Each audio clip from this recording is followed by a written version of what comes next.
If your business relies on you being available 24/7, working more than you would like to admit, and saying yes when you should really be saying no, then Saturn in Aries is going to highlight everything.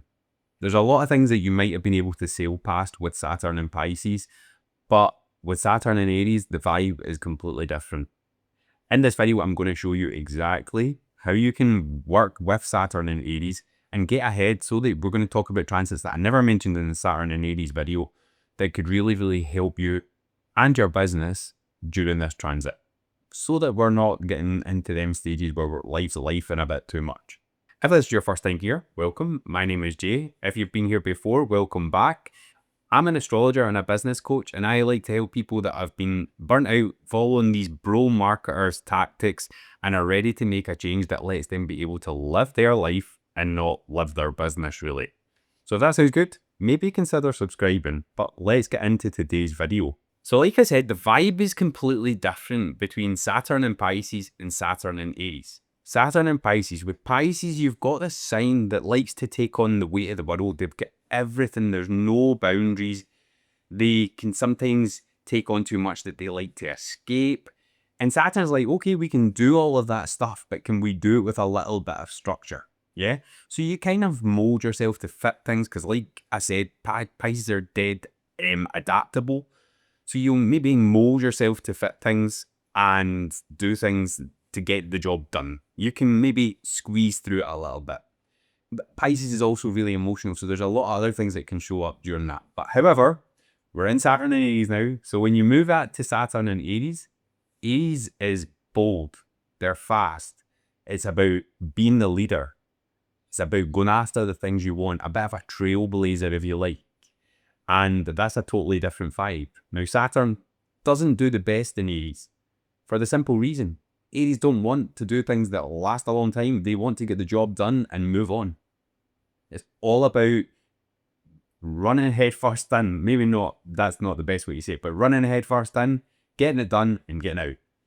If you need to lead a team, lead, because if there's nobody else better to do it, you're the one. Go for it. Get it done. And you have to do that under Saturn's boundaries, Saturn's challenges. But what is Saturn asking you? To be more responsible, to take responsibility, to set boundaries, and to do what needs to be done. And I think in that, when you look at it like that, Aries will do what needs to be done. And if you have it with that long-term vision and that long-lasting, and you're responsible with the things that we're doing and not just doing things for a shortcut, then you could really get a lot of benefit out of this transit. So the first thing I want you to ask yourself is, what would happen if you were to take a week off? A lot of businesses, a lot of coaches, when I first worked with them, their business is very set up and it's heavily reliant on them. It's heavily reliant on them being available, whether that be for your clients, whether that be for your marketing, whatever that is for. It relies on people being very available. And that's a recipe for disaster. Yeah, it is a recipe for burnout. Because, and the thing is, the more you're available, the less valuable that actually is to your clients. They don't respect you the same as when you're not as available. So the value isn't there. Whereas a lot of people are more available to their clients because they think that the value is there, but actually because you're not showing up 100% fully every single time, you've got to be available and you've got to do all this stuff, and you're not in it anymore, and you're not there. And they just think that they can get you like that, so they try, and it's not because they respect you at this point. Yeah? Now, you might be like, well, Saturn's not in one of my money houses, so maybe this isn't the right video to be watching. Well, it totally is, because it doesn't matter what house Saturn falls in when it comes to your business. If it's in one that's to do with you, your body, your mind, if it's one to do with your family, your relationships, these all tied into business, your business. Because if your body falls apart, your business is going to fall apart. Hence the reason it says, what would happen if you took that week off? Yeah? If you need to take that week off because life's life, and is your business going to stay? Because there is parts. During that Saturn and Pisces transit, I lost my 2 cats. I had a relationship breakdown. I had other things that where life was getting in the way. And I ended up burning out. And could my business support all these things? No. My business was cracking from the death of my cats. From that point on, my business started to show the cracks. We're all over the place. And that's why having that mindset of, right, okay, if I had to take a week off, would I be able to? Because if you can do that, you're going to get brownie points with Saturn. Another thing to be aware of here is that Uranus is going to move into Gemini in July. When Uranus moves into Gemini, he's going to create a sextile to Saturn and Aries. What is a sextile? A sextile is a window of opportunity. So you've got Uranus, who likes change. He likes breakthroughs. He likes tech. He's the inventor, the innovator. So when you've got that with Saturn, using tech to innovate your business is going to go down really, really well. Yeah. So I know that a lot of marketing tech, for example, gets a lot of bad rep because bro marketers have showed you how to not use it, shall we say. And it's left a lot of people feeling, oh, well, we don't want to use that because that just looks scammy, or it just looks spammy, or it just looks this, or it just looks that. But you're actually shooting yourself in the foot by not using tech, by not using AI, by not doing these things. Because these things can be alleviating the pressure, the things that are leading to this burnout. Yeah? This can save you. Like, a lot of people think, oh, well, I'll just get a team. A team equals more team meetings for a start. Yeah? So it doesn't actually get you 100% out of the business. And then you've got the team headaches. You've got to train that team. You've got to then quality control it. And there's a lot of other steps that come from having a team. Whereas setting up a system like a funnel or an email list can help you in so many ways. The email list, for a start, I think is a non-negotiable because, one, that's traffic you own. That's people you own that you can get a hold of. If anything happens with any other platform, you can get a hold of them. But also, you can start, they might join your email list. They might say, I want this, but just not right now. That means that when it is time, when it is right now, you're the first one they think of because you're showing up. Yeah? So that takes a lot of pressure off of you. It takes a lot of pressure of you having to be in the DMs and having to check in with people and having to follow up every single day. And you can automate that and make it as personal as you like. And this is going to be one way to use that window of opportunity with Uranus and Saturn. Saturn likes structure. He likes systems. He likes all that stuff, which what an email list brings. Uranus, you're using tech. It's all about communication. Uranus is in Gemini. That is going to go down really, really well by getting an email list in place. Now, I think it's a non-negotiable for any business. The other thing is funnels. There is no better person to sell your service, program, whatever it is. Yeah? There is no better person than you. You know it inside out. You know why you created it. You know what problems it solves. You know everything about it. There is no better person. Now, funnels get a really bad name because a lot of people used them inappropriately, where they were baiting and switching. They were using scammy tactics. It was all about get the order value up, and there was just, oh, you thought you were signing up for this, and you ended up signing up for something that cost thousands. There's a lot of bad rap. But the funnel is just a series of websites, or a series of web pages. Yeah? It's the person behind that that is the catalyst, if you like, for the negative stuff to do with funnels. What a funnel does is it allows you to take your audience through a sequence to a conversion. Yeah? Which is what you're doing in the DMs, which is what you're doing when you're talking to people, which is what you're doing. You just have something that's automated, that alleviates you from the business, so you have to take a week off, you can still convert clients. So now you've got a way of communicating with clients that aren't ready, but you've also got a way of closing these clients.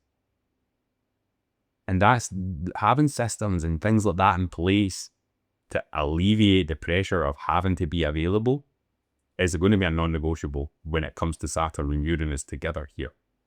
The next thing I want you to have a think about is, what are you saying yes to when you really should be saying no? Yeah?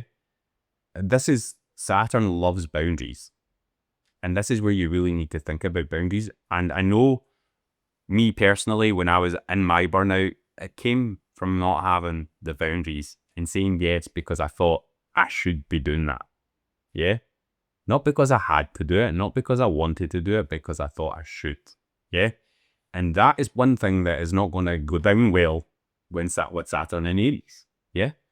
You need to be saying yes when it's a hell yes, and no when it's not a hell yes. Yeah? If it's not a hell yes, it's a hell no. The thing is, when you say yes to everything, you're saying no to other things. Yeah? These could be opportunities. These could be things that could make life easier for you. That when you say yes to something, you're automatically saying no to something. So when you say no automatically, and then you say yes to the hell yeses, then it becomes you start to get more of the opportunities that you're actually looking for. Yeah. But like I was saying, I started to address that I was people pleasing with my last client, and I was saying, yes, I went in there as a YouTube consultant. Yeah. I went in there as a YouTube consultant. But because I was scared of them leaving, and I thought, well, if I can do everything, then they don't need to get other people to do it. So I'll do it and I'll get more money, etc. And I said, yes, much more than I had to. Which just meant that I was burnt out because I was doing all this other stuff. And I didn't have time to market, and I didn't have time to do X, Y, and Z, and I didn't have this, and I didn't have the next thing. Yeah? So we need to learn to say no. We need to learn to put boundaries. We need to do all that stuff. And the thing is, we've got Pluto making a sextile to Saturn as well. Pluto's all about your power and your control. And the thing is, when we give away our power, we give away our power because we are so used to feeling the fear that the power is scary. Yeah? The power is too outside of our comfort zone. But the thing is, the more you lean onto that control, you lean onto gripping what you've got, Pluto's going to strip more away from you. Yeah? He strips more away so that you are then not, I need to grip my power back here. Yeah? And that's what's going to be happening, right? But it's a sextile. A sextile is like I was saying with Uranus, is a window of opportunity here.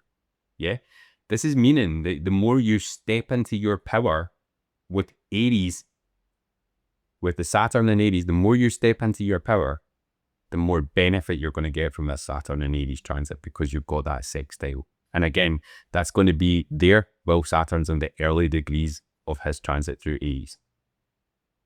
Again, it will break off as he gets to the later degrees, but at the early degrees, you've got the support from Pluto and you've got the support from Uranus.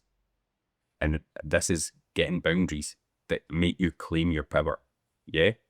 And talking about that, the next thing I want to address is what offers do you have just now that you've created from fear?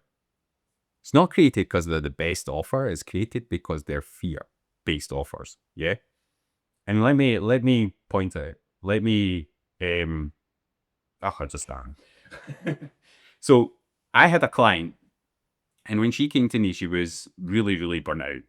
And she was working through her business and just going through the motions a lot of the time.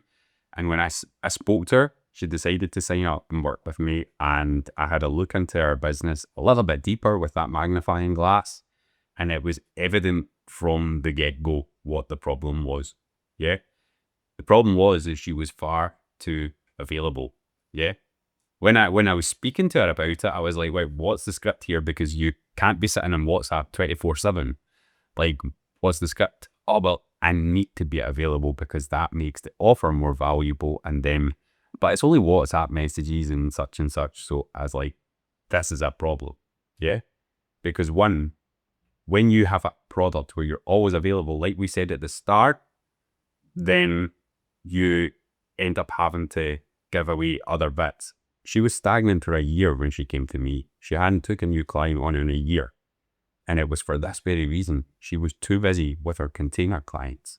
Yes, she was holding on to them. They'd want to watch. Yeah, because the next part of that is because she was holding on to them, she was overgiven. She had to be of service because this is where she was getting her self-worth.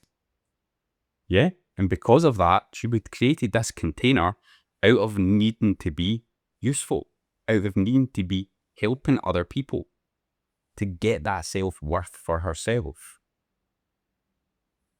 And I think initially what's got people in the door was the price. She was charging what most people would, she was charging what most people would pay for broadband for these life-changing transformations, which made it very available. She was very available to everybody. And this is what happens when you create an offer based on fear.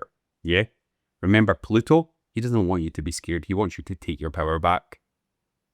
And if you're creating offers like this, where you're charging less than you need to, so that you can serve more people because you're scared that people aren't going to pay your high ticket prices or pay whatever, then if people aren't paying you your worth, that just, they don't respect what you're doing at this point. Yeah? So that was the first thing we had to do. We had to work on fixing this offer. And we had to make sure, the second thing was to make sure she was charging appropriately for it. So what we did is we created office hours for her. Instead of being available 24/7, she was available during these set windows of time throughout the week, which were known as her office hours. So instead of saying you get 24 access, WhatsApp access to me, we now have office hours. So that was the first thing to change. The next thing was to change it from a paid 12 weeks in advance or whatever it was to pay monthly. And we upped the price as well to be something more valuable. Now, what happened when she done that? She gave herself space. She gave herself space to do other things. She gave herself space to market our business. She gave herself space to do things for her to make sure she was able to show up better for her clients. And what happened? Not long after changing that, she got 3 new clients after being stagnant for a year. And these were clients that she would have classed as soulmate clients because she didn't have to negotiate with them. She didn't have to do anything. They were like, no, that's got a great offer. So this is a time to really look at what your offer is and to see, because if your offer is not priced appropriately, if you're giving far too much away in it, then it looks valuable on paper, but in real life, the people don't get the results. Okay? It's like people who create courses and they stuff everything into these courses. Then somebody gets inside these courses, they look at it and they're like, where the fuck do I start? Yeah? Like, if I start here, I've got all this work to get through, and they end up watching a couple of videos and then they fall away. Yeah? It's the exact same thing if you give too much of your time. It sounds good on paper, but the more they just don't respect you. They're like, oh, just ask her. What's the point of me going looking? I'll just ask her. And that's a good point to bring in the last thing that I want to talk about today, which is try not to be everything for everyone. Yeah? Because the thing is, when you are being that everything for everyone and you're doing all that other stuff and being totally available, these people don't respect you. At that point, they're wanting you to rescue them. They're wanting you to save them when they're coming to you like that all the time. Your job as a coach is not to save somebody. It's not to rescue them. Your job is to guide them. Think about it. If you went to a fitness coach, are you going to be sitting there eating a burrito and they're just going to move your arms for you with the weights? You don't do anything. You're just eating your burrito and they're moving your arms and they're sitting you up and down and whatever. No. They guide you. They demonstrate. They guide you. They push. They tell you how to get into that position so you get the benefits out of that exercise. That's what you should be doing as a coach, not rescuing somebody. The thing is, if somebody's not ready for change, you'll never change them. Yeah? So they need to be self-led. And that is why being far too available and far undercharging, all that does is attract freebie seekers, bargain hunters that don't respect you and that are just looking for a bargain. Yeah? These clients, when I've had these kind of clients, they are a nightmare. Yeah? They always want more. They don't want to pay more. And they're the ones that they will be in your Voxer or WhatsApp or whatever it is, all the hours of the day, trying to get you to save them. Yeah? So the first thing you need to be aware of is you're not here to be everything for everyone. Like I said, when I had that climb, I went from a YouTube consultant to an on-demand graphic designer. They could just shout and I would have created that graphic for them. Yeah. It is not sustainable. And that is what Saturn and Aries is wanting you to take back. That's what Pluto wants you to do. He wants you to take your power here. Assert the boundaries. And it might feel scary, yeah? The next thing, when it comes to being everything for everyone, like we said, I've spoke kind of about the vampires and stuff like that, the energy vampires from working with like lower quality clients, shall we say. I don't like saying that, but we'll say lower quality clients. Clients that need rescued, clients that need saved. Yeah? The other thing is when you're trying to market to everybody, and you have to weaken that message, yeah, for it to appeal to a wider audience. When you're speaking to one person, then your message is really, really specific and it hits where it's meant to hit. So it's a lot easier to get people to convert. Now, when you start to broaden that or generalize that message that you're trying to get that person to believe or get that person to take the next step with, when you have to broaden that, the only way that you can get people to buy into it now is to lower your price. That's the first option. Or to add volume into a funnel. Yeah. Now, when you add volume, you obviously need to get ads at this point, which ads are expensive. They're not cheap. Especially these kind of ads that are relying on volume. Yeah. Also, you're probably going to have to get them onto a sales call if you want to sell expensive, because they're going to need to be sold to. Yeah. They're going to need you to get them to speak to that one specific person. You're going to have to do that for everybody if you want to sell an expensive product. If it's something that's low ticket, then you probably have more luck. But again, you have to then lower your price. So it's much better to actually be super specific and speak to one person than trying to serve everyone. And when you're speaking to that one person and you start to attract people like them, then they're not the ones that are making you negotiate your worth and negotiate your value and all that other stuff. These are the ones that actually do want to work with you. They know that you're able to get them the result and they trust you. And that's what you want. Yeah, that makes your business sustainable. Now, I am going to run a workshop on how to Saturn-proof your business, and we're going to go into other steps and other things that we've not been able to cover in this video.